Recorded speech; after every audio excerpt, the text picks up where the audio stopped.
तो जिस भी चीज का आप 5 इंद्रियों के माध्यम से बोध नहीं पा सकते, अगर आप उसका बोध पाते हैं तो उसे कहते हैं विशेष ज्ञान या असाधारण ज्ञान।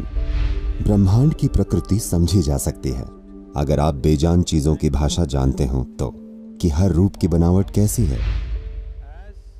जैसे जैसे जीवन चलाने की चिंताएं कम होती जाएंगी, इंसान स्वाभाविक रूप से विकसित होकर ऊंची चीजों का बोध पाने लगेंगे।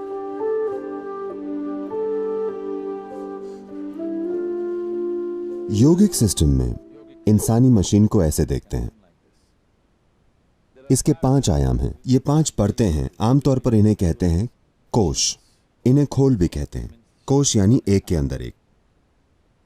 पहला है भौतिक शरीर, जिसे भोजन शरीर कहा गया है, क्योंकि यह मुख्य रूप से भोजन का ढेर है जो हमने समय के साथ इकट्ठा किया है। अगले का नाम है मानसिक शरीर, क्योंकि हम शरीर की हर कोशिका से बुद्धिमानी जोड़ते हैं।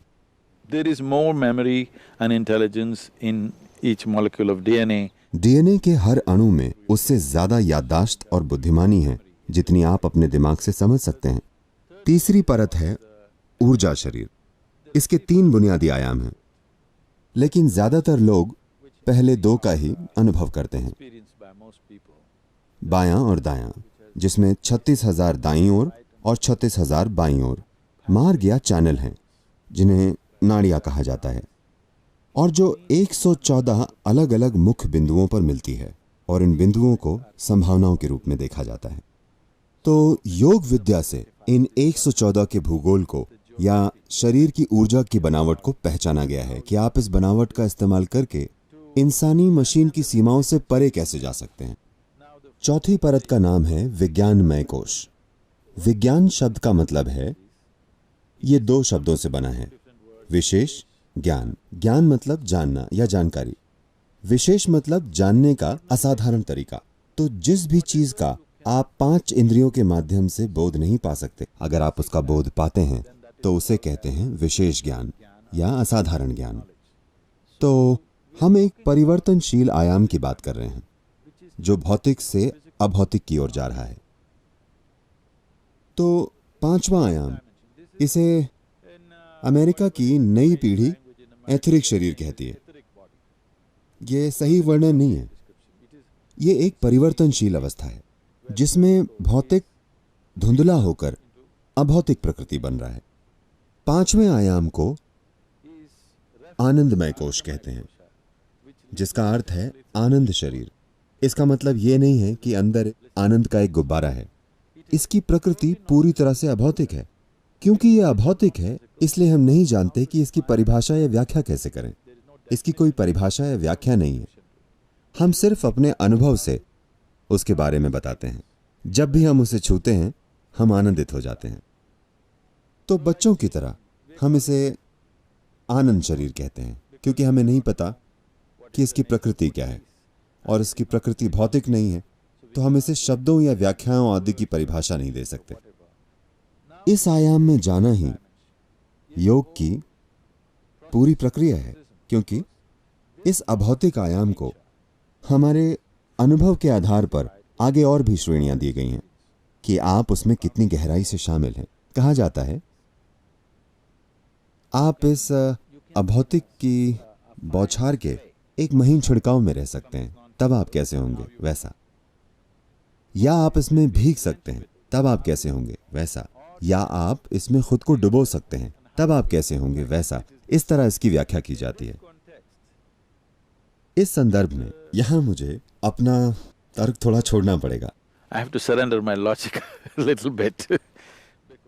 क्योंकि मेरा तर्क उतनी ही दूर जा सकता है। मेरा मतलब है कि इन्हें स्थिरता के अलग अलग आयाम कहा जाता है। स्थिरता के अलग अलग आयाम कैसे हो सकते हैं? उदाहरण के लिए, हमारे अनुभव में आमतौर पर एक इंसान 1 मिनट में 14 से 15 सांसें लेता है। सांस का इससे सीधा संबंध है कि मानसिक उतार चढ़ाव कैसे हैं। पता नहीं विज्ञान ने यह खोजा है या नहीं, पर हमारे अनुभव में बिल्कुल मौजूद है। मान लीजिए, स्वाभाविक रूप से, जबरदस्ती नहीं, आपके सिस्टम से सही चीजें करके अगर आपकी सांसें 11 से नीचे आ जाती हैं तो आप अपने आसपास के कई कंपन समझना शुरू कर देते हैं। यानी शब्दों की गति से कम गति की आवाजें जो जानवर निकालते हैं वो आपके लिए स्पष्ट हो जाती हैं। जब आपकी सांसें 9 से कम हो जाती हैं स्वाभाविक रूप से बिना किसी कंट्रोल के, तो पेड़ जो फैला रहे हैं, वनस्पतियां जो कर रही हैं, वो आपके लिए बहुत स्पष्ट हो जाता है। अगर आपकी सांसें 6 से कम हो जाती हैं तो बेजान चीजें कैसे कंपन कर रही हैं, इसे ऋतंभरा प्रज्ञा कहते हैं। This is known as Ritambara Pragna. यानी हर रूप के कंपन और उससे जुड़ी ध्वनियां आपके लिए बहुत स्पष्ट हो जाती हैं। दूसरे शब्दों में ब्रह्मांड की प्रकृति समझी जा सकती है अगर आप बेजान चीजों की भाषा जानते हो तो, कि हर रूप की बनावट कैसी है, उसकी प्रकृति क्या है, वो अभी क्या है, वो आगे जाकर क्या बनेगा, या वो कल क्या था और आज क्या बन गया है। ये सभी चीजें आपके सामने स्पष्ट हो जाती हैं। जैसे जैसे जीवन चलाने की चिंताएं कम हो जाएंगी, इंसान स्वाभाविक रूप से ऊंची चीजों का बोध पाने लगेंगे। लेकिन महत्वपूर्ण चीज है स्थिर विद्युत का स्तर, क्योंकि Breath is a survival process. If you sit still, it goes down. सांसें जीवन चलाने की प्रक्रिया है। अगर आप स्थिर बैठते हैं तो सांसें कम हो जाती हैं। आपका शरीर जितना स्थिर होता जाएगा आप उतनी ही सांसें कम लेंगे। अगर आप अपने पूरे सिस्टम को स्थिरता के एक निश्चित स्तर पर ले आए और बहुत तेजी से सांसें न ले रहे हो तो आपका बोध बढ़ता जाता है। तो जैसे जैसे स्थिरता गहरी होती है, इसे पारंपरिक रूप से कई तरीकों से प्रस्तुत किया जाता रहा है। इसे आमतौर पर रुद्र, हरा और सदाशिव कहा जाता है।